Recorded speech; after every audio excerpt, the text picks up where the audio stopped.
It's 10 o'clock on Wednesday, the 7th of April, in the year of our lockdown 2. So warm welcome to today's presentation from U3A Helderberg. Good morning to you all from here in Somerset West, especially to our sister U3As viewing with us. I'm Richard Tompkins, your host for the presentation. As ever, we owe thanks to our studio director today, Johan Rothman, who is coordinating proceedings. We're presenting on YouTube. We cannot see or hear you, but there is a live chat area where questions to the speaker can be typed during the presentation. Bearing in mind some time constraints, Johan will select those of your questions that could be of general interest to all and show them on everyone's screen. Now I'd like to introduce you to today's speaker, Dr. Joan Louwrens, a semi-retired Neisner general practitioner who has gone wild. At least that's how I interpreted the publicity blurb sent out. Apparently, the talk is not about the hedonistic lifestyle in Neisner, but much further afield, past the Outeniquas. The topic or explanation today is entitled A Wilder Life, the Journey of an Adventure Doctor. And on that note, over to Dr. Joan Louwrens. Thank you very much, Richard. And good morning to all you members of the University of the Third Age, particularly to those of Helderberg, U3A in Somerset West, and a big thank you to you for inviting me to do a presentation on my recently published book, A Wilder Life, Journey of an Adventuring Doctor. When I was contemplating this talk, I felt that I wasn't going to talk specifically about the book. Hopefully one day you may be able to read it. What I thought I would spend more time on was the story of how I got to write this book, its birth and its subsequent publication. I think it's a more personal story, and I think it's a better story. So I would like to start at when I graduated from the University of Cape Town medical faculty in 1975. 40 years later, I was asked to coordinate a medical class reunion of this particular class, and I was rather distraught to see when I sent out the invitations that almost 2/3 of our class were no longer in South Africa. And this saddened me. It perhaps wasn't unexpected because the year 1975-76 in South Africa was a particularly harsh political one with a lot of trauma and violence. And I think those of us that now had a very good medical degree in our hand and were being sought by the outside world ventured out there. However, I did see that a lot of my very bright BOF colleagues wanted to return to their alma mater for this 40th class reunion. What made me even more frightened was that we always hold an academic morning, and it is tradition that the organizer of the reunion has to talk. Now, I was completely intimidated because we even had someone in our class who was knighted because of some genetic engineering feat that he had discovered. So how was I, a general practitioner from South Africa, going to compete with this? So I decided to go completely the other way and have a very light presentation, show lots of good pictures, because I realized that I had worked on all 7 continents. So I entitled it Adventure Medicine and Other Mishaps, or A Medical Romp Across 7 Continents. I was surprised that it went down rather well. And at the end of it, the colleague who had actually been knighted for his efforts in medicine came up and said, "Joan, you have the next speciality in medicine. It's adventure medicine, and you've got to write the textbook." Well, my book is not the textbook, but indeed the seed was planted for a book. So when thinking that, yes, I was going to write a book, I had to find threads that pulled all these experiences together. And I realized that one of the threads was a passion for life. And I'd like to quote our beloved Nelson Mandela here that says, "There is no passion to be found settling for a life that is less than the one you are capable of living. But what are we capable of? And here is when I looked to my study wall and I saw this poster. Life is either a daring adventure or nothing at all. Words of Helen Keller, who many of you may be familiar with. She was born in 1880, and early in her infancy she was rendered deaf and blind. But she went on to become a very famous author and lecturer, always supporting the underprivileged, the underdog, those that were discriminated against. And she even came to South Africa and was awarded an honorary doctorate by Wits University. She traveled extensively, and even at the age of 75, she traveled 4,000 kilometers across Asia and eventually died at the age of 88. So we're all entering that third age when passion is possibly beginning to be reduced, our energy levels are down, adventure is not quite so enticing. So I had to lean on the words of C.S. Lewis, who says, "You are never too old to set a new goal or dream a new dream." There were two factors, or a few factors, that made the writing of this book slightly more easier. The one is that it is not my first book, and more of that later. And the second is that I've always had a great love of words, even as a young child, collecting words, writing diaries, keeping journals. In fact, as a starry-eyed teenager, I remember going to my very austere engineer father saying, "Dad, I know what I'm going to do. I want to be a reporter." He looked at me and said, "Not on your life. Reporters drink, smoke, and lie." So that was the end of my dream of being a journalist, but I did keep writing. But it all has to start somewhere. And this book started, I think, in Swaziland in 1977, when I was the medical doctor of a very new developing sugar estate. I was married to the engineer, Peter Hoare, and we had a young child, Mary, at this point. And this picture shows me taking a break between patients from a very ill-equipped, sparsely facilitated clinic where I had to contend with things I had never learned about at medical school. Guys being driven over by tractors, green mamba bites, tambuerti sap in the eyes, and the fallout of the exploits of very strong, virile contractors. Pete, however, was in his element. He loved his pastime of watching birds. And here he is gazing possibly into the future with our semi-feral child romping around at his feet. I like to think that he is looking at our next move here, where we were, at the end of our contract, offered a flight back to the home territory, which was Taten Lyle in England, which had no attraction for me at all. And I shared with Pete where I'd like to go on this free flight.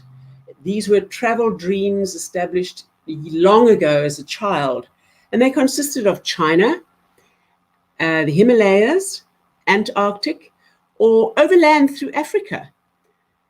He did explain to me that naturally all these choices were very impractical with an 18-month-old baby, but I did manage to persuade him, perhaps twist his arm, that we could take the Himalaya option and do a trek around the Annapurna Massif, because we could always hire lots of porters who could carry our daughter and everything else that we needed. And of course, I could be the doctor. And so, despite his telling me that I had now lost all credibility with his parents, we went off to the Himalayas, with Mary being 18 months old, in the winter of 1981 and 82. And my adventuring doctor skills were put to the test by my patients, my husband, and my 18-month-old. It was an incredible trip. And here I show my little flaxen-haired daughter on the back of her father, being gazed at by these beautiful dark-haired, dark-eyed children who had never seen anything that looked quite so strange. And I have to say here that I am really pleased that I followed another tenet in my life, which is don't wait until the time is perfect, because it never is. that we did this trip together and came back. It also did fulfill a start of some of the ambitions that I have, and the one was to write articles for magazines, and I did have it published in this rather quaint old-fashioned magazine called Living and Loving, which certainly is no longer in print. But it shows a picture of my daughter in a very makeshift down jacket with a piece of string holding it together, and the headline, "The Himalayas with the baby in the pack." So life was pretty much on a good roll. But then life as I knew it and predicted it was shattered. My husband, Peter Hall, aged 33, died of a melanoma, leaving myself, aged 33, with Mary, aged 4.5, and now Anna, aged 4.5 months. And we were catapulted into a life of uncertainty where I had to pull in the boundaries, take one day at a time, have no great plans of the future, and just get through the treacle of school years and the time ahead of us, and keep that onward motion, which in my life has always been so important. If you can move forward, you're making progress. And so the years passed until one day I was working in a practice in Rondebosch in Cape Town, and my colleague came through laughing. And he said, "Joan, how would you like to go to Tristan da Cunha?" "Yes," I said. He was so flabbergasted because he had no idea that I even knew where Tristan da Cunha was. But he didn't know that I had grown up in Rhodesia, now Zimbabwe, where, for good or bad, we had television long before South Africa did. And in 1961, when I was 10 years old, I had seen this very mountain erupt with smoke and molten ash, molten rocks and ash, and almost in danger of covering the settlement Edinburgh, and the people carrying sheep and dogs and chickens. And this movie was being taken from a vessel at sea by a Dutch tourist. And they now needed a doctor rather desperately, like in 10 days' time. I said very definitely I would go. I would be that doctor at the Tristan Hospital for 300 odd people. And I phoned the headmistress of my daughter's school, and she said, "Go for it." So my children came with me, and in some ways they were my most nerve-wracking of patients. When I show you this slide showing a signpost, this is actually taken 20 years later, which shows that I revisited Tristan. And here is a signpost showing to lots of South Atlantic islands and other destinations like Oslo, but Gough Island features, and my next stop features St. Helena Island. St. Helena Island was also a British possession, and as I now have the stamp of approval from the British government, I took my 2 children there and did 2 locums, a most interesting and fascinating island known to most of the world as the place where Napoleon died. It was a far more medically comfortable experience because I was just the 3rd doctor, and the other 2 were specialists in their own right, a surgeon and an anaesthetist. I was like the dog's body doctor, but it meant that I could traipse around the island to all these very strange, quaint settlements and practice medicine that I had never really had to do before, and realizing that often the simplest is the best. So time passed, and my children went on to school, senior school, and eventually when they were tucked up in university, I could think of other things. In the meantime, during those years, I did travel to other somewhat forsaken places like the outback of Australia, and even the urban jungles of England, where I had to earn pounds to see my children through school and through university. So once they were safely tucked up in university, I could think again. And that little dream, that travel bug, came back and said, "But you need to go overland through Africa. Now I realized there was no way I could do it in the conventional way in a vehicle, because how was I ever going to fix a vehicle? But I could fix a bicycle. So I opted to join a group called Tour de Freak. And in 2006, I pedaled my way from Cairo to Cape Town. It took 4.5 months, and that is a distance of 12,500 kilometers. But if you think of the globe, it is kind of downhill all the way. My dear father, when I said I was going to do this, said, that is really frivolous. I mean, how can you spend every day just enjoying riding your bicycle? You've got to do something of greater meaning. And so I did. I was able to link up with the fundraising department of where I worked, which was St. Luke's Hospice in Cape Town, and with a series channeled through Fine Music Radio, and me writing emails when I could from far-flung internet cafes through Africa, we were able to raise a considerable amount of money for the good of those patients who do not have much longer in their lives at St. Luke's Hospice.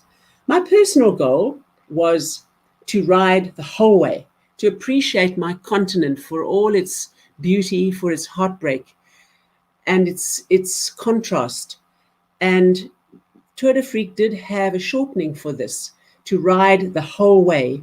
They called it EFI. Okay, that stands for every bleep bleep inch. And I did make it. I got to the end. I rode the whole way from the north of our continent to the south of our continent.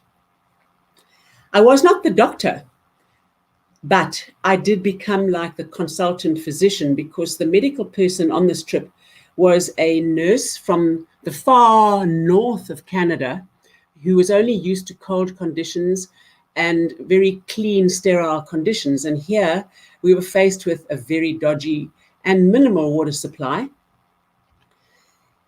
tremendous heat, which caused the riders to become extremely tired, intractable vomiting and diarrhea, which necessitated rehydrating them in the shade of the truck at times, and bad cases of sepsis, intractable swelling and infections of feet and hands and faces, and trauma, broken arms, scrapes and bruises. And I realized that something, maybe it was my choice of travel, had attracted me to this wild, unpredictable kind of medicine. And strangely, I realized I could cope with it. The desert I loved. It gave me time to think, to reflect, and to dream, and to actually seek out places, remote places where I could be of help as a doctor, and in the process of helping others, give myself movement and therapy to set my course in life. The dream of going south remained. I wanted to get to the Antarctic so badly, but I had to make a stop-off point, and got the job as the doctor on the SA Agulhas, going down for a refurbished trip to Marion Island, which lies a mere 46 degrees 52 south. So quite a long way still to go to the Antarctic. But the trip there was an education in itself. I was subjected to the ravages of the Roaring Forties, and there were times when I actually feared for the life of this little game vessel, when we were battered endlessly by huge seas. I had a fairly quaint consulting room with a very old-looking doctor's dentist chair, some very modern equipment that I hoped and prayed I never had to use, a ward where the beds were on gimbals, so when the tossing and turning of the ship was threatening to throw patients out of the bed, the gimbals kept the beds stable, and a very state-of-the-art X-ray machine painted bizarrely like a giraffe. The weather wasn't always wild, although a lot of the time it was. Some days were like this. And it was on a day like this where I said to a scientist colleague, you know, I'm having such a ball that I almost feel like I'm being overpaid. And when you saw the helicopter pilots participating in a beer on the heli deck in a porta pool, My sentiments were fairly accurate, although their job was one of great skill and very time-consuming in offloading onto the island. When the offloading and the scientists had been deposited, we then went off and did oceanographic studies further into the ocean, in an area where we never for 2 weeks saw one sign of life, no ship, nothing, just birds and marine life.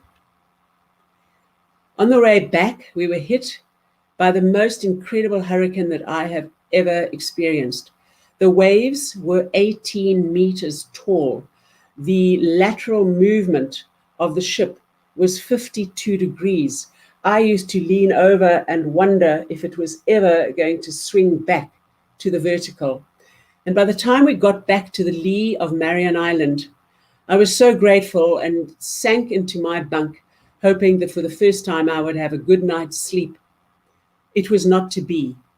It was the 1st of May, and ironically, we got a Mayday call transmitted to us by the maritime safety people in Cape Town saying that a yacht, an Australian yacht called the Kauri Dancer, had pitch-poled, and the crew of 4 were in dire straits. 1 had been lost overboard, 1 had a possible fractured leg, the other a very serious head injury, and the last crew member was the little engineer lady from Cape Town who was on her first voyage on the open ocean after only sailing within Cape Town harbour.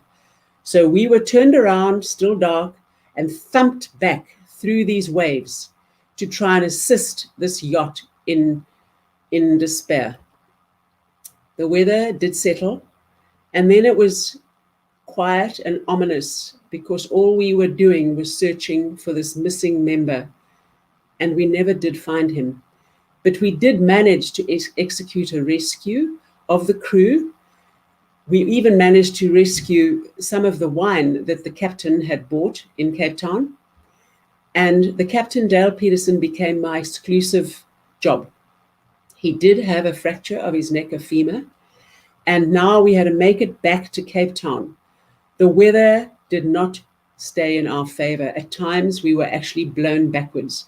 And everyone scuttled away from the sick bay, terrified of the scenarios that could follow, like deep vein thrombosis, pulmonary embolus, a dead patient. And I was the physio, the bottle washer, provided his urinal, tried to keep up his spirits, because he too was mourning the loss of his companion who had been his partner sailing for 7 years. However, I did get him back. I got him back to Vincent Pallotti Hospital eventually, where he underwent a hip replacement. And I did subsequently meet Dale at his home in Perth in Australia. And he swore that it was the SA Agulhas and the doctor that had saved his life. This, of course, was not the case. It was very much a group effort, and that we were in the right place at the right time. But I have to admit that it did feed a little bit into giving me a slightly greater sense of self-confidence, which is exactly what I needed when I returned to Cape Town, because my dear daughter, Mary, this is the flaxen-haired babe you saw in the earlier slide, said, "Mom, I need your fussbait. We are going to ride the Cape Epic," which at that stage was a cycle from Knysna to Cape Town. I felt completely out of my depth, but she taught me another lesson, that sometimes we just have to do things that we think we're not really capable of. And we did it. We were the first mother-daughter team ever to do it, and in fact, we may still be. And it gave me a great sense of achievement and got me very cycling fit, which sent me into my next adventure, which was the Silk Route.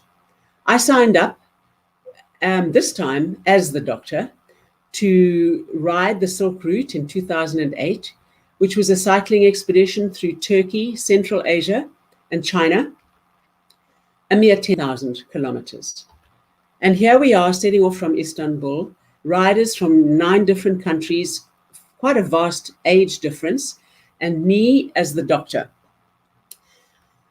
So it was a tremendous experience. I was a cyclist. Very early on, I was a barber as well, because my first patient fell head on into the tar and I had to shave his stubble off before I attempted to suture his chin.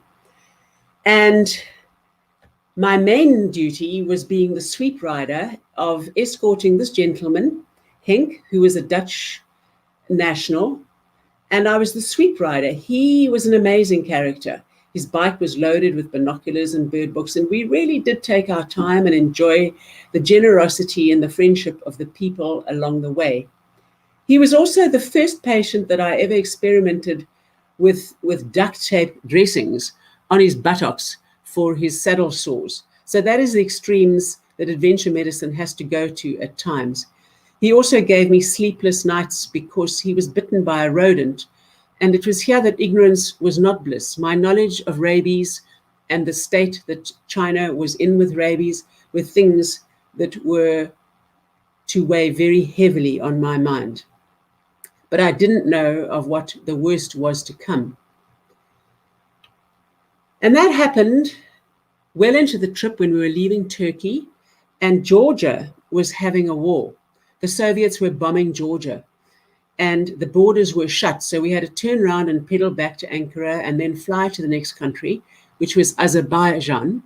And here we were waiting, just waiting in the heat of 40 degrees, waiting for a vessel to take us across the Caspian Sea. So we could do nothing but camp on the Baku dockside, where there were rats as big as dogs running around, where we lay under the trucks to seek shelter. I, in fact, was reveling in this very different experience. And those amongst us that were rehydrating with beer fairly often felt in fairly good moods. However, I'd missed a lot of cues, and that was that I had two members of the party that were really suffering from mental illness, paranoia and depression, and things were not going well for them. And I had to contend with mental illness when I thought you ride a bicycle to get rid of that. We did get over the Caspian Sea, and I was back in my cathedral of the desert where I could regroup and get moving again and try to use this as therapy for my patients who were suffering from severe mental illness. Physically, we were in good shape. These are the kind of passes that we went up. This is the Urkestam Pass, going up the Pima Mountains, built, would you believe, by the Chinese. And we had views like this endlessly, which for me was food for the soul. This is my Dutch tail rider that I was always at the back of. This wasn't so good for my mentally ill patients. This is the Chinese border. Looks dismal. It was dismal. Nobody smiled. It was very hard to get through. And when I took a surreptitious glance at my two patients who were not doing so well on the mental strength point, I realized I had to come up with something original. And I thought back to my university days, the counseling of depressive patients, when it was often very uncomfortable to sit and look at your patient. So here I had a natural advantage that I chose to cycle alongside, in turn, some of these patients, and I called it saddle counseling because we didn't have to look at each other. There was this constant movement, changing scenery around us. And in some ways, you can talk about very intimate and disclose very private details when you have this distance and movement between you. And somehow we got there. We had to contend with unbelievable winds, and things were tough. And I, at this point, also thought of a little way of perhaps getting through the day, and that was to look for something every day that we'd never seen before and share it around the fire, preferably with a cold beer if you could. And of course, rely on humor. And the signs in China do provide humor. I love this one, do drunken driving. We made it. With Mao Zedong looking on benignly on Red Square, we actually got there. And I was so proud of all my participants, particularly my two patients who had to grind through severe depression and paranoia and fear. But the Antarctic still beckoned. Beauty and terror together constitute the sublime. Antarctica may be the most sublime of Earth's landscapes. There, if anywhere, is life worthwhile. And an unbelievable opportunity arose. Back on the S.A. Agulhas, I was employed as the doctor on an expedition which was run by Ranulph Fiennes, who is reputed to be the greatest living explorer and has crossed the poles, sometimes with this Dr. Mike Stroud, who's often been on his team. And he was now planning a winter crossing of the Antarctic.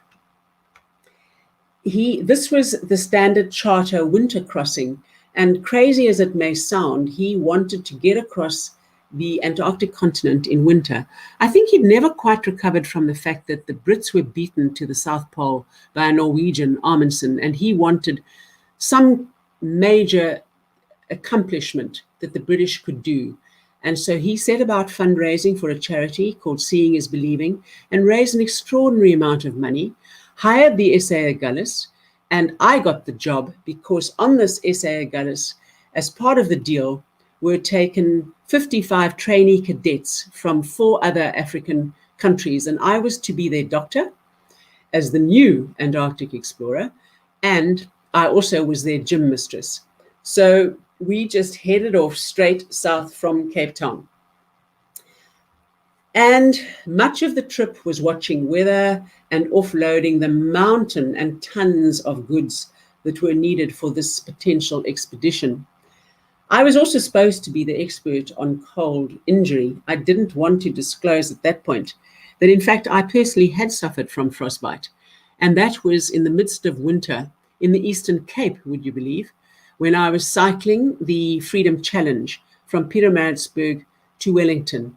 I was terrified of cold injury, and I hoped that I would not have to contend with too much of this. I just have to touch on this one event that happened and perhaps would have put an end to any further desire of mine to ever participate in any more adventure medicine. In fact, dive into a hole if I was still able to do that.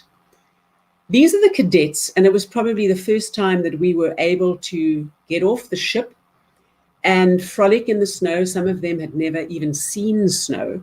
I don't think they'd even experienced temperatures below 30 degrees.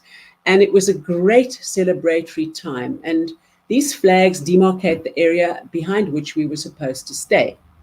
However, in the midst of this great celebration of building snowmen and throwing snow at each other and just relishing in the fact that we were alive and on the southern biggest continent in the world, the ship's siren went and the captain ordered us all back post-haste onto the ship. We all grumbled a little bit, saying, "Oh, God, we're having such a good time. The weather's good." He said, "The weather is not. The wind has changed. The swell is changing. We have to get out of here, or else we could be trapped in ice." So we did, and we full speed ahead out of this narrow opening that we were in, cracking through ice, and me watching rather wistfully back towards the south where we had come from. And it was not long thereafter that I saw plumes of foam shooting into the sky and a noise that carried on for 90 seconds. What had happened is an area of 2,000 square meters, the very area that we were playing and frolicking on, had fallen into the ocean. I could not think of what would have happened had we still been on there, and I thanked my lucky stars for an old, experienced, ice-wise captain. We did eventually end up in the offloading and got the 6 onto the ice, and here we are waving goodbye. Suffice to say, it was not a successful expedition, but that is a story for another time. What I did do during this interminable waiting of offloading and waiting for weather is I read a lot about the Arctic and Antarctic explorers. In fact, it became obvious to me that this south that always pulled me, the explorers were often had most of their experience in the north, like Amundsen. And suddenly I had this yearning to go and see the north, not only the frozen south, but I had to go to the north, particularly to see this incredible animal. I managed to secure myself a job as a doctor on a Russian icebreaker called the academic Sergei Vavilov, and reveled in seeing these creatures and the extravagant scenery that the Arctic has to offer. It was a more comfortable place to practice adventure medicine because it is more populated. It has ways out, like helicopters can fly to you and airlift patients off. And I thought it was going to be a breeze. I thought this is going to be real easy medicine. I'm going to have such a good Arctic holiday. Again, that never really happens. And again, mental illness was one of the things that caught me unawares. And one of my patients was intent on leaping overboard.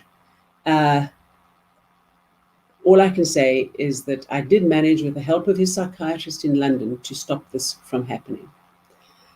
However, while I was there, I did learn that Shackleton had planned to go to the Arctic in a vessel called the Quest, and then it turned round mid-expedition and decided that it was the South that still drew him. And I understood that because Shackleton has always been much of a hero for me, and I know his story is well known. His trip when he wanted to go on the British Imperial Trans-Antarctic Expedition and be the first to cross the Antarctic continent.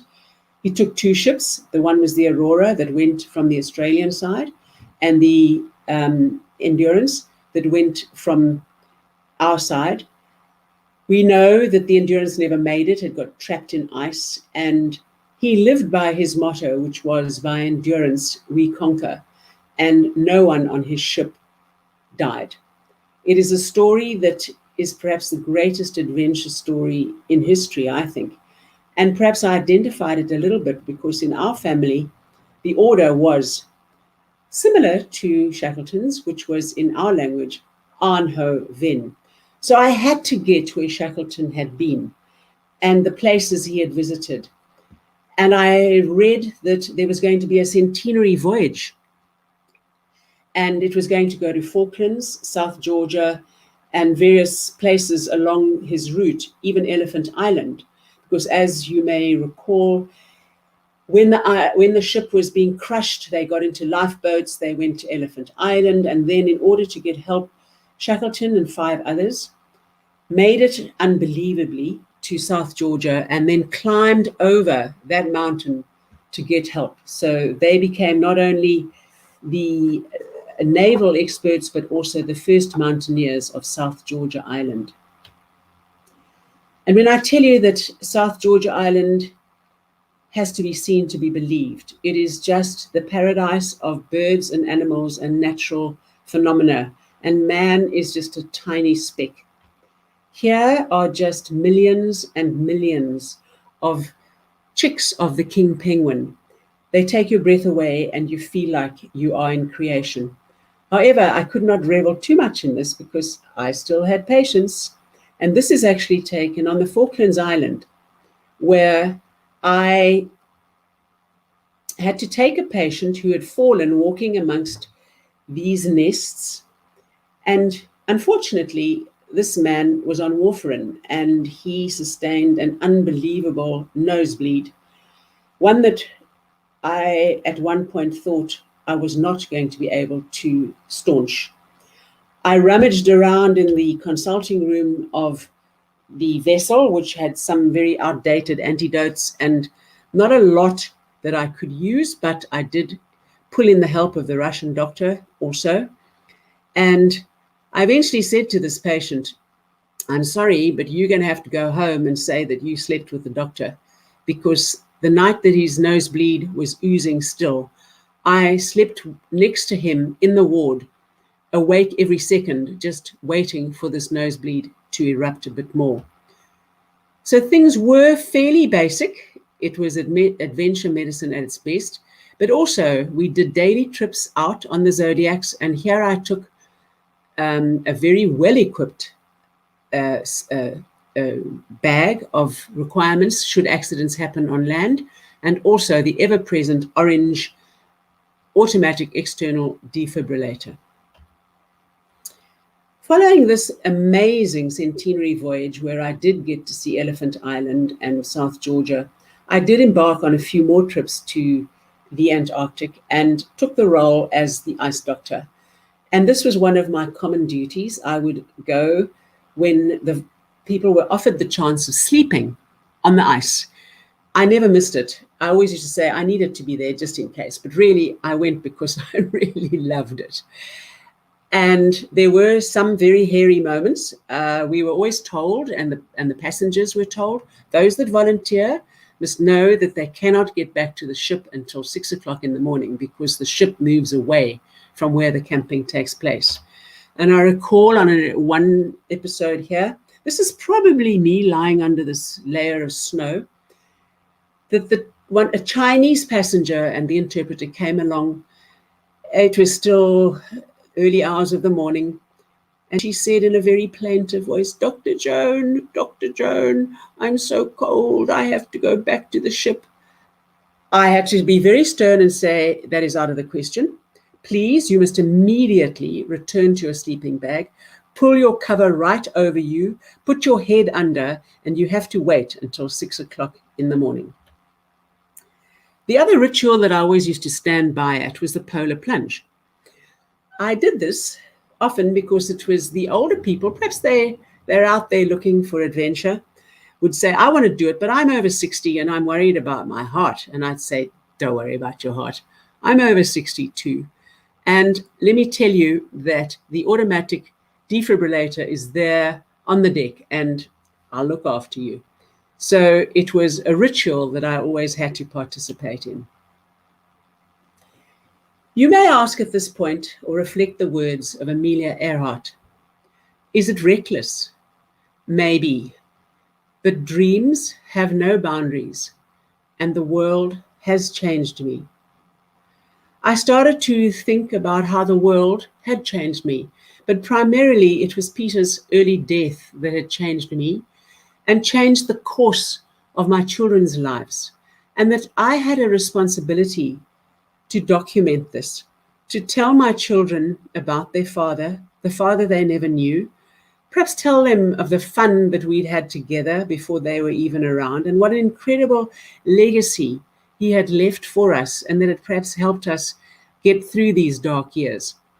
So I felt I had to commit this into a book form and show how his death had catapulted us onto a path that perhaps we had never dreamed of before. And it culminated in this book called Making Tracks, a moving memoir. I wrote this at a time when I had a little gap in proceedings because I was having a hip replacement. And as I am such an outside person and always like to be on my bicycle or out there using the natural world as a therapy, I was rather tied to my desk, and so used the time to write this book and look for a potential publisher. On the latter, I was not successful, and I self-published because I had a burning need to get it out there. But the dream of having a book published remained. Once recovered, I then looked for another remote locum and found one at Skukuza in the Kruger National Park. And this was a great joy to me because it took me back to the origins of adventure medicine.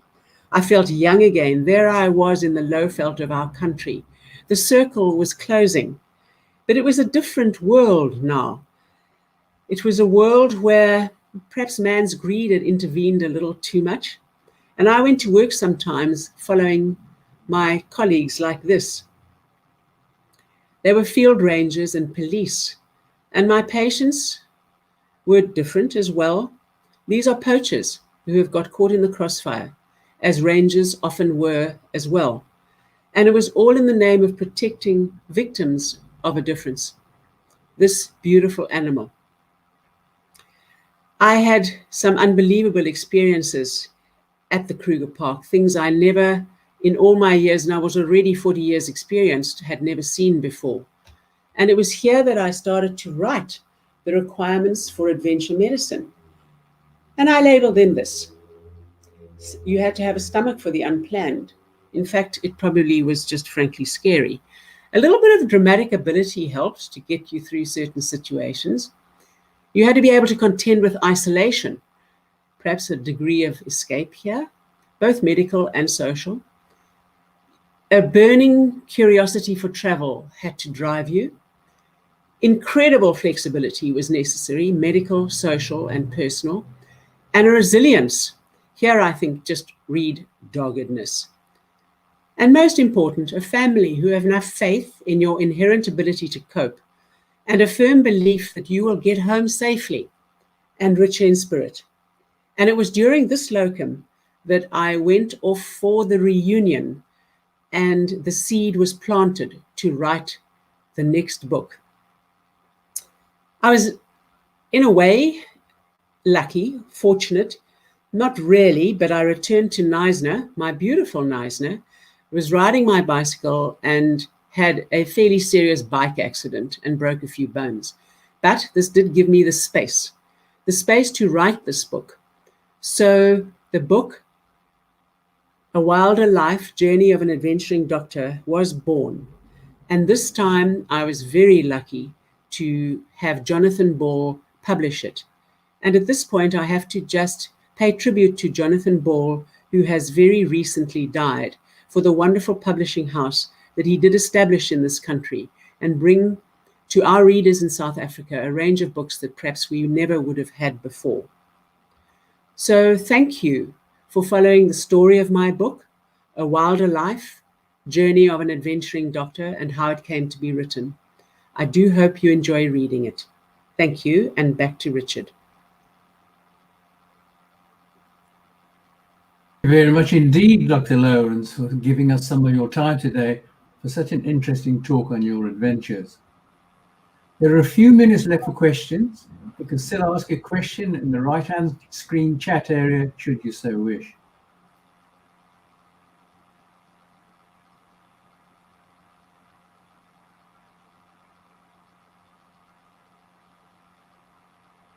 Thank you, Dudley.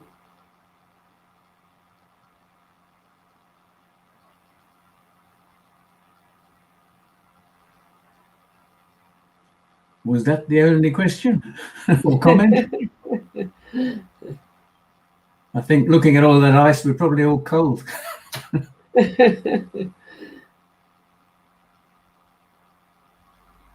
Thank you, Judy.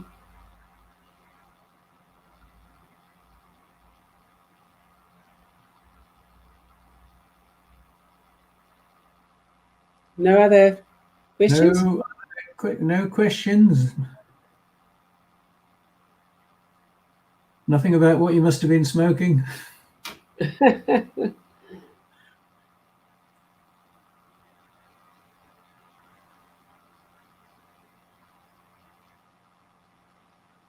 A question: what was the best experience?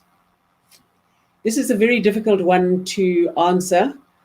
At the time, some of the best experiences seem so horrific you don't want to repeat them, but then you do realize at the end of it that you have gained from it.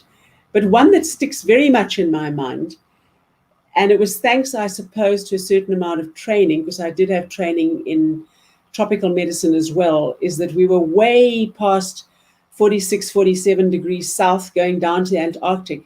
And I had a patient that looked like he had malaria. I thought I was dreaming, because how can you possibly have malaria down there? But then I remembered that he'd got onto the ship in the Cameroons, maybe 10 days ahead. And thank goodness, some very bright little technician who had stocked up the dispensary of the ship had put in a malaria test and the treatment. And I made the diagnosis of malaria at 48 degrees south. And I think that should be in the Guinness's Book of Records.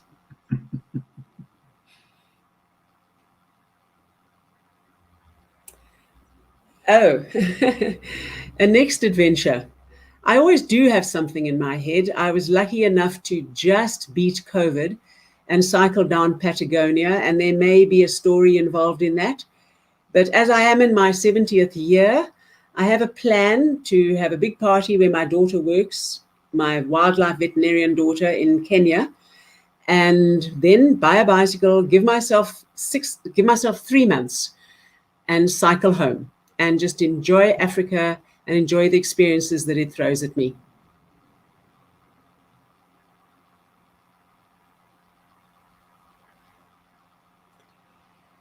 Again, I think I fell into this without any great thought. I think nowadays people would be much better prepared, and training certainly does help. It gives you the fact that you have a better idea of what will be successful and what won't. But in the end, I think you have to realize you are not always going to be successful. You can't always solve the problem, and you have to come to terms with that. But that's a lot like life. And I think if you have this resilience and you want to do it, I certainly think it's not something that's going to earn you a lot of money, so you have to be also prepared for that. But go out, it teaches you so much, and it leaves you better equipped for life in general. So take the chance is all I can say.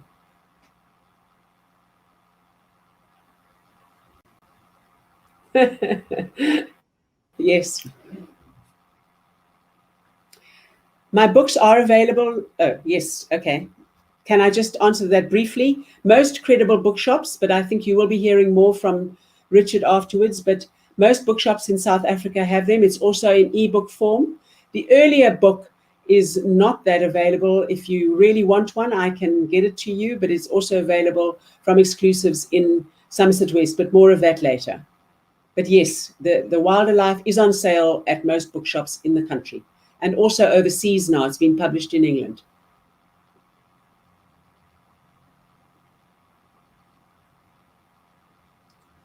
You're right, Maxine.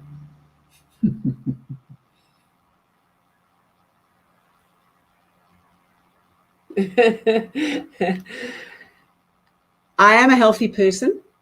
It's just my joints let me down, and I've had a number of replacements and scheduled for more, but don't let it stop you.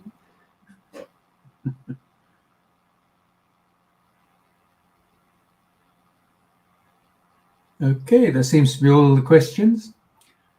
Details of how to purchase her book entitled A Wilder Life will be available on our website, www.u3ahelderberg.co.za.